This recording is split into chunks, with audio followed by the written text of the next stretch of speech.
আপনারা যারা কিনা ফ্রিল্যান্স ভিসা নেন।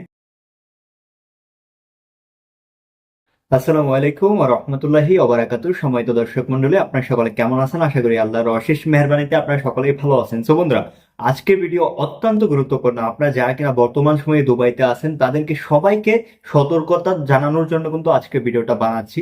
ভাই, এখন বর্তমানে আপনি রাস্তাঘাট দিয়ে যদি চলাফেরা করেন, 2026 সালের আইন অনুযায়ী আপনি রাস্তাঘাটে চলাফেরা করবেন যখন দুবাই পুলিশ বা কোনো একটা সিভিল ড্রেসেও আসতে পারে, তারা আইসা যদি আপনাকে জিজ্ঞাসা করে যে ভাইয়া তুমি ভিসা কত টাকা দিয়ে নিচ্ছ, ভিসার দাম কত, আপনি যে ভিসা নিছেন ভিসার দাম কত, আপনি যদি ভুল করেও বলে ফেলেন যে আমার ভিসা আমি তো 6,000 দিরহাম দিয়ে নিছি, আমি তো 9,000 দিরহাম দিয়ে নিছি, তাহলে কিন্তু আপনাকে ডাইরেক্ট ডিপোর্ট, আপনি আর দুবাইতে থাকতে পারবেন না। সো নিজেকে সেফ রাখুন, নিজে সতর্ক থাকুন, নিজের মুখের কথাকে লাগাম করুন। কারণ এখন যদি আপনি সোশ্যাল মিডিয়াতেও ভিডিও আপলোড দিয়ে যদি বলেন যে আমি আমি তো 7,000 8,000 টাকা দিয়ে আমি ভিসা নিছি, এরকম যদি বলেন, তারপরেও কিন্তু আপনার উপরে নজরদারি করবে দুবাইয়ের পুলিশ। তো আপনি সতর্ক হয়ে চলবেন, এরকম কোনো ভুল কর্ম করবেন না। আর ভিসা কেনা বেচা থেকে বিরত থাকুন। আপনারা যারা কিনা ফ্রিল্যান্স ভিসা নেন, ফ্রিল্যান্স ভিসা বলতে তো কোনো ভিসাই হয় না, ফ্রিল্যান্স ভিসাই হচ্ছে কেনা বেচা আর কি। মানে আপনি কোনো একটা কোম্পানিতে ভিসা লাগালেন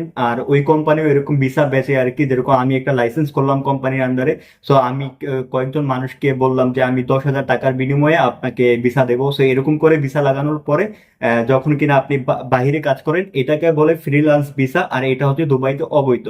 সো সতর্ক হয়ে চলুন, নিজেকে বাঁচান এবং পরিবারকে বাঁচান। আর ফ্রিল্যান্স ভিসা থেকে বিরত থাকুন, কোনো একটা কোম্পানিতে জয়েন করুন, কোম্পানিতে কাজ করুন।